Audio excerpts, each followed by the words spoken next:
From DanDaDan hiding secrets in every frame to real historical conspiracies, these 30 secrets will completely change how you watch the series. Number 1. Project Serpo lore draws from real conspiracy theories about 12 human beings being sent to an alien planet in the 1960s. According to the conspiracy, 2 stayed behind and died from radiation exposure. Tatsu used this actual urban legend as the foundation for the Serpo aliens' backstory, grounding its fiction in real-world mythology. Number 2. Turbo Granny merged with an earthbound spirit specifically born from girls murdered in a tunnel. This isn't generic ghost lore, it's based on actual Japanese urban legends about specific locations where multiple deaths occurred. The tunnel becomes a spiritual nexus that attracts and binds traumatic memories. Number 3. Count Saint Germain's triangle eye symbol directly references the Freemason Eye of Providence found on the US dollar bill. But in DanDaDan, the symbol is inverted, suggesting a corrupted or opposite interpretation of divine watchfulness. Instead of God watching over humanity, it implies something sinister observing from above. Number 4. Tatsu uses real Japanese urban legends and yokai as psychological metaphors for teenage trauma. Every supernatural threat represents a different fear that young people face. Abandonment, sexual assault, peer pressure, family dysfunction. The yokai aren't just monsters, they're externalized anxieties given physical form. Number 5. His art style deliberately fuses 1970s horror manga line work with modern shonen pacing.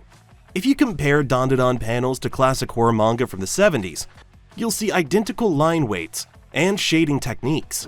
But the panel layouts and action sequences follow modern shonen formulas, creating this unique visual identity that feels both nostalgic and contemporary. Number 6. The zombie-like creatures Psycho faces in Chapter 176 aren't ordinary undead. There's Yangshi, Chinese vampire zombies from folklore. Their stiff movements and life-draining touch are straight from classic Hong Kong horror films, proving Tatsu pulls from global mythology, not just Japanese lore. Number 7. Yokai protect Earth from alien invasion, creating a natural balance between supernatural and technological threats. This explains why aliens avoid Earth despite having superior technology.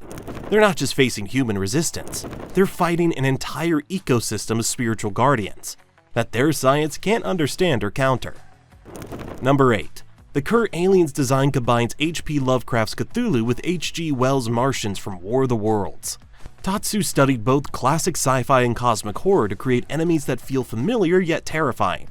The tentacles come from Lovecraft, the invasion methodology from Wells. Number 9. Turbo Granny's empathy for dead girls drives her protective instincts toward Momo. She didn't just randomly choose to help, she specifically targets threats against young women because she merged with the spirits of murdered girls.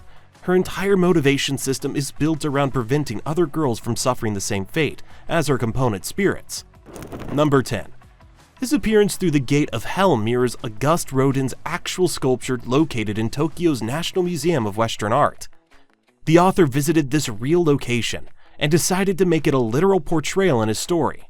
If you visit the museum, you'll see Count Saint Germain's actual entry point into Japan. Number 11. Tatsu intentionally wrote Momo to be a modern girl who loves old media. This wasn't random character design. He wanted to create someone who bridges the gap between contemporary teenage life and classic Japanese culture. Momo represents the series' entire theme of old meeting new, which is why she's obsessed with a 1960s actor, but uses modern psychic powers. Number 12. Evil Eye's design references worldwide mal de ojo, myths from Mediterranean and Latin American cultures. The author researched how different societies interpret the evil eye curse and combined elements from multiple traditions. Some cultures see it as protective, others as malevolent. Evil Eye embodies both interpretations simultaneously. Number 13.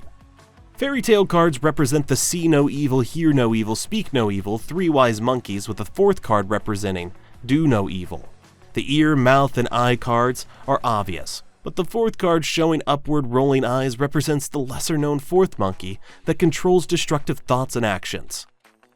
Number 14.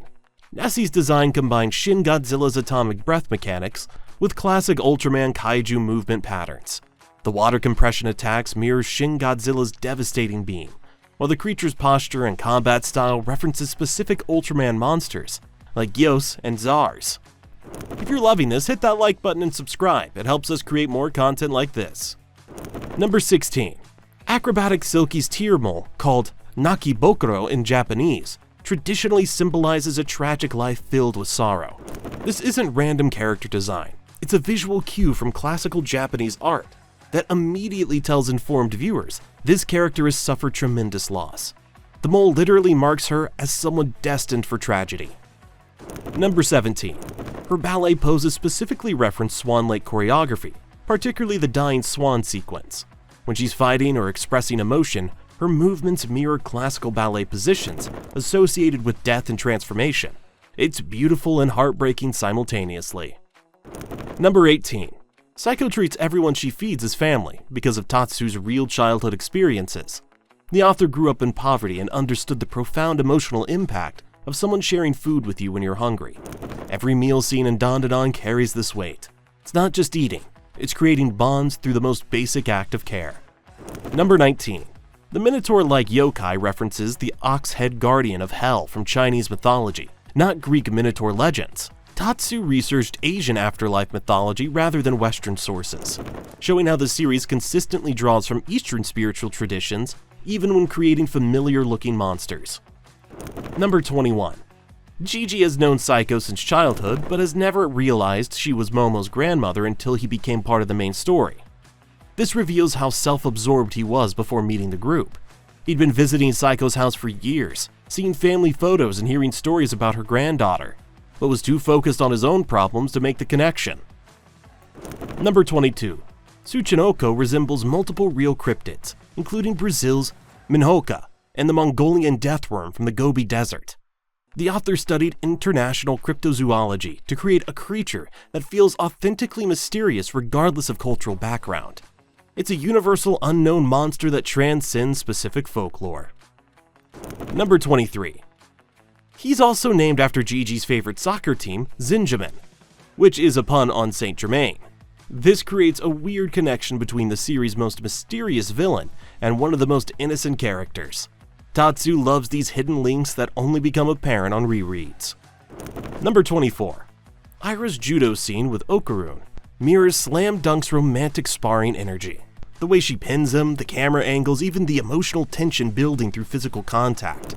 It's all lifted from Takehiko Inoue's basketball romance playbook. Tatsu is showing that martial arts can be just as intimate as any traditional romantic scene. Number 25. Kinto's personality redemption arc deliberately parallels Naruto's Kiba character development. Both start as loud, obnoxious characters who seem irredeemable, but slowly reveal deeper insecurities and genuine loyalty. Tatsu studied how Kishimoto transformed annoying side characters into fan favorites, and applied the same psychology progression. Number 26. Saiko's sleep mask directly copies Okita Su's design for Gintama. This isn't just a random reference. Both characters share similar personalities as powerful, eccentric mentors, who hide their true strength behind goofy behavior. The visual similarity reinforces their character archetype connection. Number 27. Momo's shirts always match either the arc's food theme or monster theme. During the crab arc, she wears seafood-related designs. During school arcs, her clothing reflects academic themes. It's subtle visual storytelling that connects her wardrobe to the current adventure, without explicitly stating the connection. Number 28. Kinta's mech specifically incorporates Gundam's signature pointy visors, not just general mecha design. If you compare his creation to specific Gundam models, you'll see exact visual matches in the head construction and optical systems. Tatsu researched actual Gundam specifications to make the homage accurate. Number 29. Mantis Shrimp's real name, Peeny Weenie, works as both a comic gag and a character development tool. The ridiculous name contrasts with his genuine desire to help his sick son, showing how dignity and love can exist even in absurd circumstances. It's Tatsu's way of finding humanity in the most ridiculous situations. Number 30. DNA research suggesting the real Loch Ness Monster might be a giant eel directly influenced Nessie's final design of the series. Tatsu incorporated actual scientific theories about the real creature into his fictional version, making it both mythologically accurate and scientifically plausible. Which secret surprised you the most? Drop the number in the comments down below.